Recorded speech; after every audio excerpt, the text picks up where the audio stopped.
Hello and a warm welcome to Federal special program, Capital Beat. Amidst growing criticism of the EVM technology and its vulnerability to manipulation, former Secretary to the Government of India, EAS Sarma, has written a letter to the Election Commission of India pointing out that 4 BJP nominees have been nominated as independent directors on the board of Bharat Electronics Limited, which of course is a public sector enterprise involved in the development of the highly sensitive software for the electronic voting machines.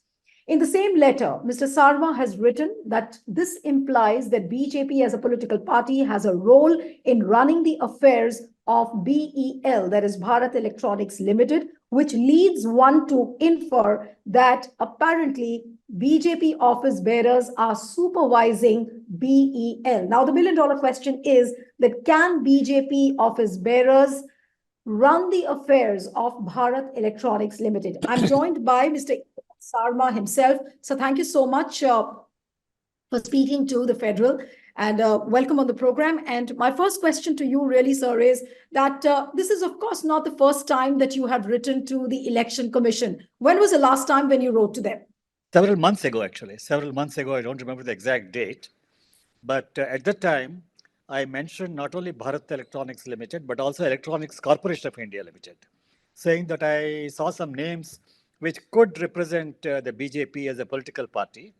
Now, let me first say that I have the highest respect for Electronics Corporation of India Limited as a public sector undertaking, and also Bharat Electronics Limited as a public sector undertaking.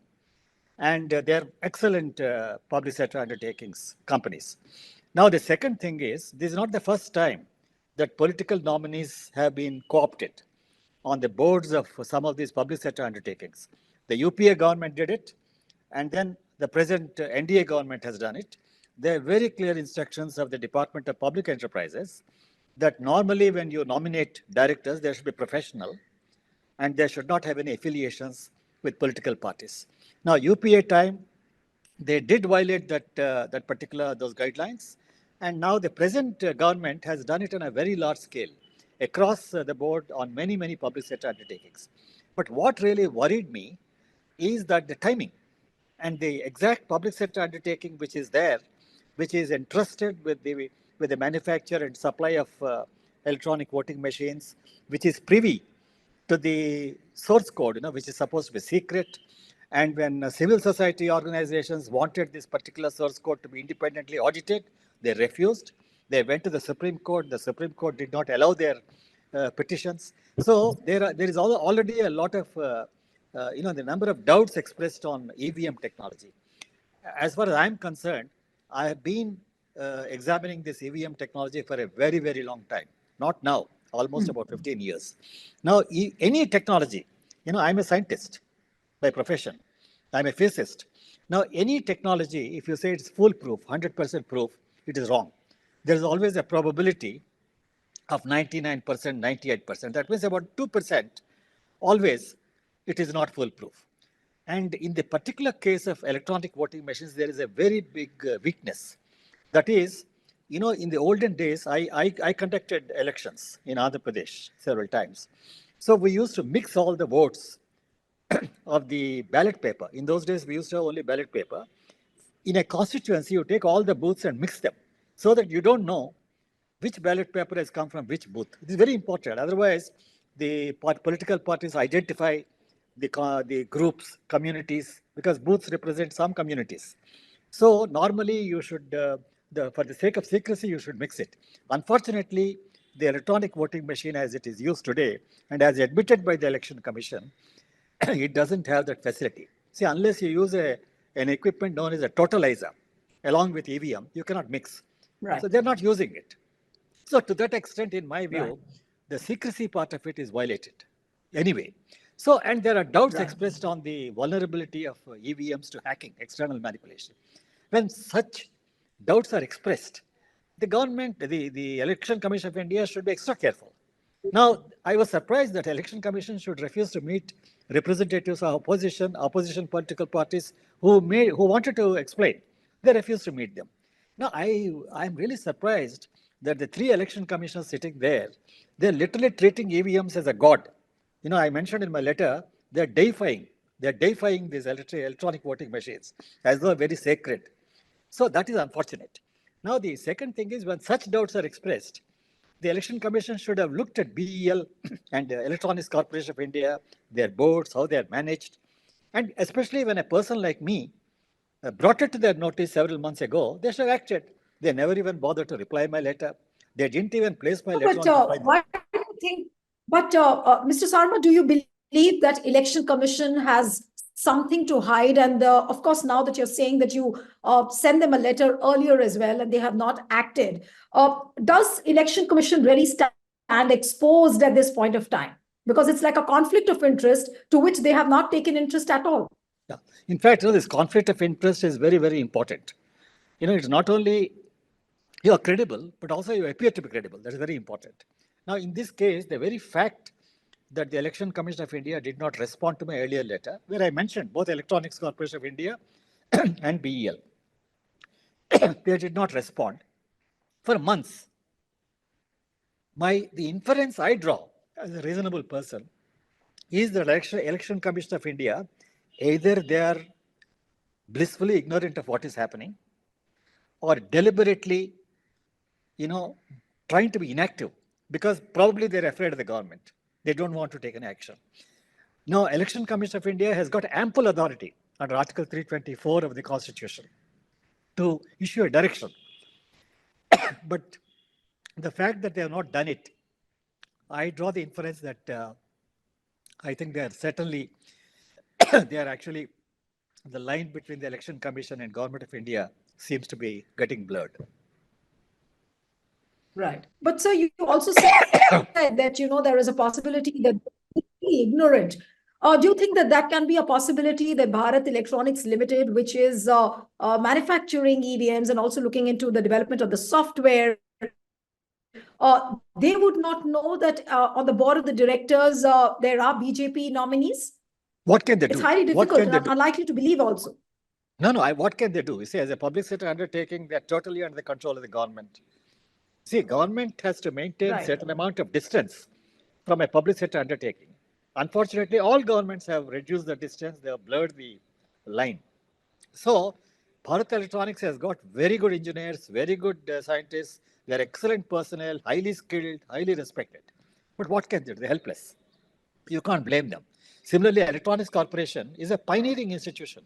I worked in the Tata Institute of Fundamental Research in Bombay as a scientist long ago, and Electronics Corporation was an offshoot in those days from the Atomic Energy Establishment and also Tata Institute.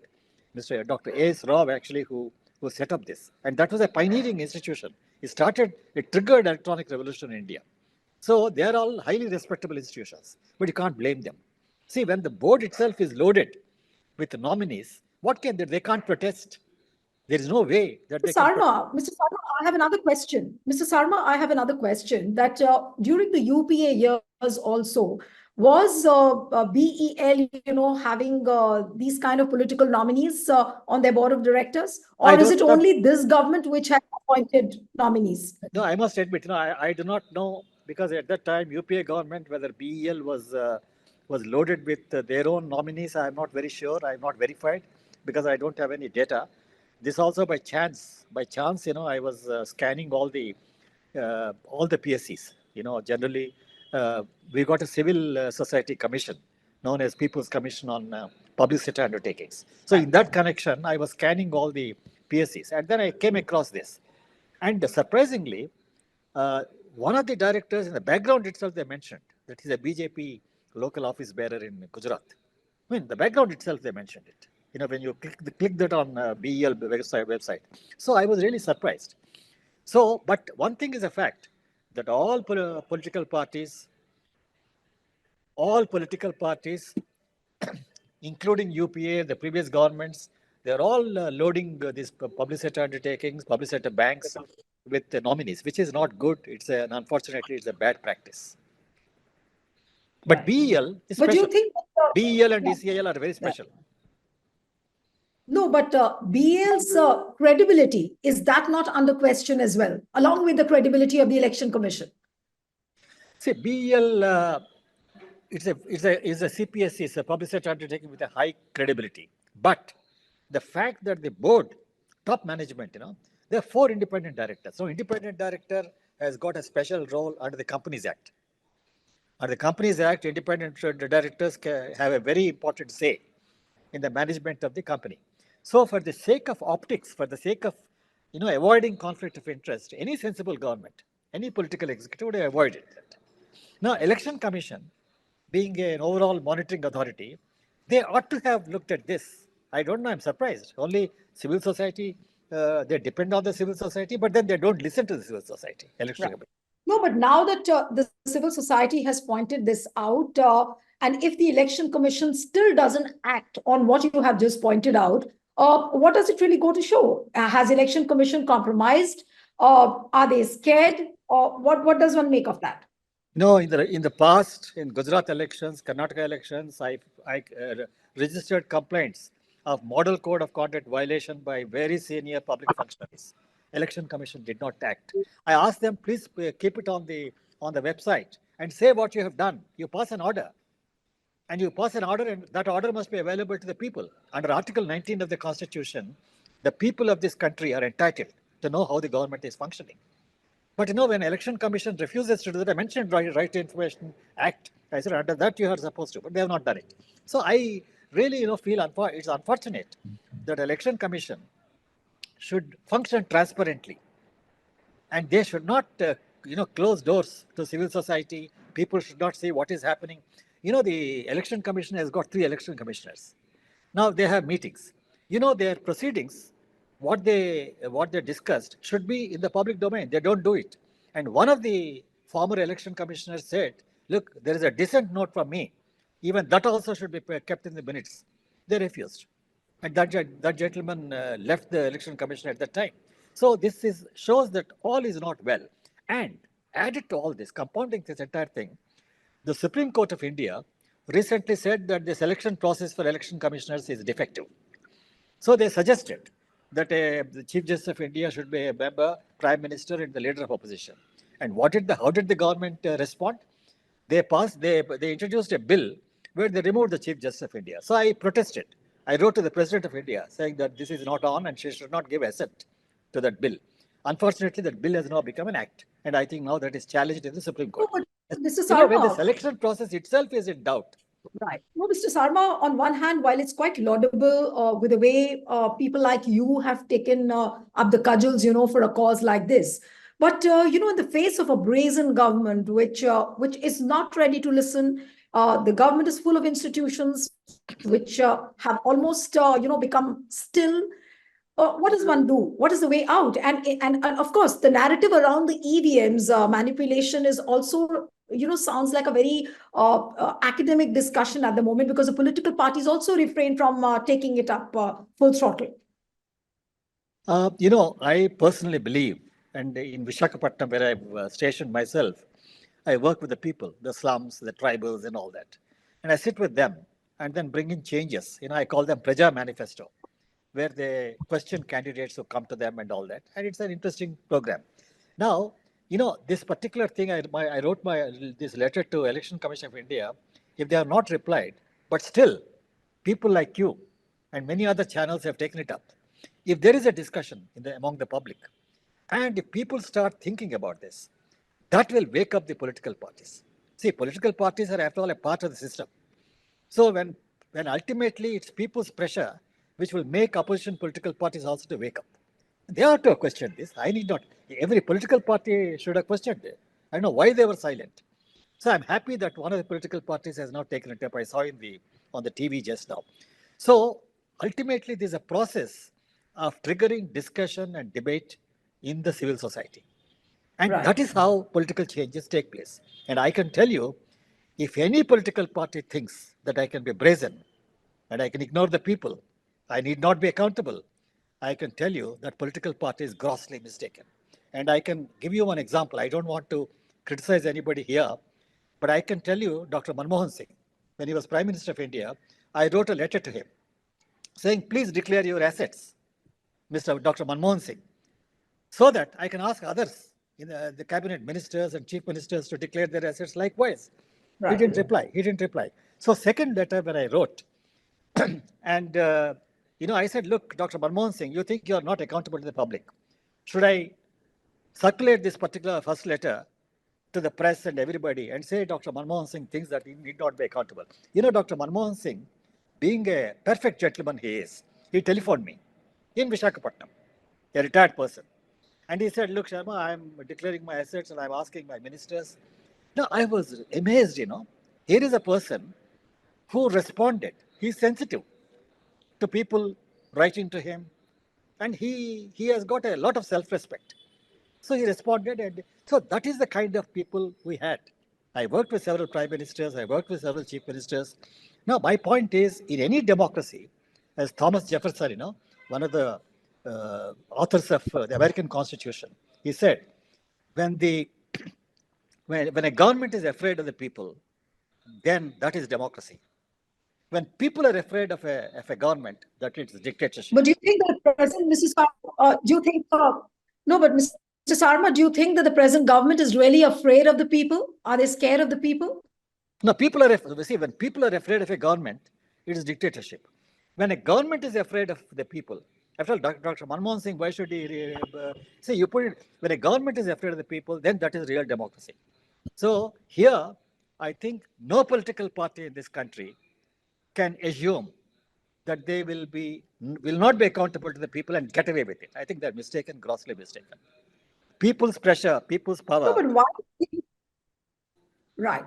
Yeah. No, but Mr. Sarma, why do you think that the Election Commission is not ready for an independent audit? How does it harm Election Commission, at all? Because given the kind of reticence they are having, and they have reservations about this independent audit, no matter how much the civil society has put the pressure on, what do you think is the reason? They are scared, they are under pressure from the central government? What is the possibility? No, the Supreme Court in their recent judgment, they said it all. They said the selection process for the election commissioners is defective, it is not objective. So they suggested a different procedure. And unfortunately, the present government did not listen to the same advice given by the Supreme Court. So my point is, when people are selected as a post-retirement kind of a benefit, all the three election commissioners, they got these positions as post-retirement benefits. So generally, people feel, grateful to the political executive for appointing them, which should not be the case. So Mr. Seshan set the precedent at that time, and Mr. Lingdo and many other election commissioners, they used to function independently, even though they were actually selected in a somewhat subjective manner. But once they occupied the chair, they elevated their status to that of a constitutional body. So if you see my letter here, I asked them to meet and ponder over this. I said, you are supposed to be a constitutional authority. Are you? You question yourself. I knew Mr. Seshan personally. And he was the person who really set precedents in this. Right. But Mr. Sarma, now given the fact that, we have a law where the selection procedure of the election commissioner also looks compromised, with the government having the dominance. Here, of course, it is very clear that the election commission is under some kind of a pressure. So are the days of free and fair elections in India really over? No, I'm a great optimist. I believe in people's pressure, civil society pressure, governments, political parties, they have to change. The people of this country will not allow this to happen. I'm a great believer in that. And I'm sure that election commission, at least, will be sensitive enough after all these discussions and all that to wake up and do something. So let us hope, I'm basically always hope. Right. But are you hopeful that the election commission will call these nominees who are there on the independent board of directors of BEL, or will election commission ask them to, just move away from BEL? Do you see that likelihood? Now, I do not know how the election commission is going to react, but through your channel, I would appeal to each one of the three election commissioners to think about this very carefully. They are getting paid very high salaries. It's the taxpayers' money. It's we who are paying that money. And they have got, the Constitution gives them enormous amount of authority. And the Supreme Court Supreme Court has pronounced judgments which give them, they interpreted that Article 324. I hope that they realize their position and they elevate themselves with self-respect, self-esteem, and act as a constitutional authority. Otherwise, they'll be just like any other department of the government. And I hope not. Right. Right. So, in the end, this is my last question to you, that, this whole issue of about the conflict of interest, and you yourself said that, it's just not BEL. There are several other public sector enterprises where on the board of the directors, you have political appointees. But how does this really, the appointment of the nominees on the board of directors of BEL make it different from others? Because here it's a matter of restoring democracy. It's a matter about restoring the faith of the people. So how does one really, take this whole issue of the conflict of interest? Conflict of interest is bad. Any public sector undertaking, any public sector bank, the appointment of political representatives is bad in principle. That's not good, because public sector undertakings have got a sacred duty. Under Article 12 of the Constitution, they are arms of the government. They are supposed to promote the welfare mandate of the government, of the state, under directive principles. The public sector undertakings have enormous responsibilities, and that many of them are doing very well. In government, I dealt with them. Some of them are outstanding, actually. But in this particular case, since the entire task of manufacture, supply of EVMs, and also that chip being embedded, and knowledge of that source code, secret source code, the whole thing is concentrated in two organizations. One is Electronics Corporation of India, the other is Bharat Electronics. And those two companies, in the boards, when you find the political parties' representatives, this is bad. Prima facie, it is a bad, regressive, and though both the organizations are credible, their credibility suffers. Public trust. See, ultimately, everything is public trust, how the public perceive. So here, because the Election Commission has remained inactive, public trust in the Election Commission will decline. And because these two public sector undertakings have boards loaded with a political party's representatives, the public trust in the whole EVM process itself will erode. One last question before I wind up the interview. So, would you say that, EVMs should be replaced with the ballot paper? Of course, it can't be done for this election. But supposing if the campaign picks up, the campaign builds up, do you think that the EVMs, it's right time to replace the EVMs with ballot papers? No, I would not say replace. But I have written several times to the Election Commission, please do two things. One is 100% paper ballot check, even if it takes time. See, we don't mind waiting for the democracy to remain stable. No, you're talking about the VVPATs. You were talking about 100% yes. checking the VVPATs. The second thing, today EVMs are not being used with totalizers. They must use totalizers, otherwise booth-wise secrecy is violated. Right. Which is not good in a country where you're dividing the entire electorate. Caste-wise, that kind of thing should not happen at all. So from both points of view, I feel that the EVMs, and then the EVMs, the chips, they must be the latest technology. So there's a shortage of semiconductors today. I wrote to them, not now, almost about 1 year ago, I cautioned them, look, there is going to be a shortage. Now, what are they doing about it? You cannot say that one technology is 100% foolproof and all. It is ridiculous. Right. All right. Thank you so much, Mr. Sarma. It was wonderful having you on the program. And one appeal to the viewers who are watching this interview, subscribe to our channel, send us your feedback, and stay tuned to The Federal. Thank you, Mr. Sarma. Thank you very much.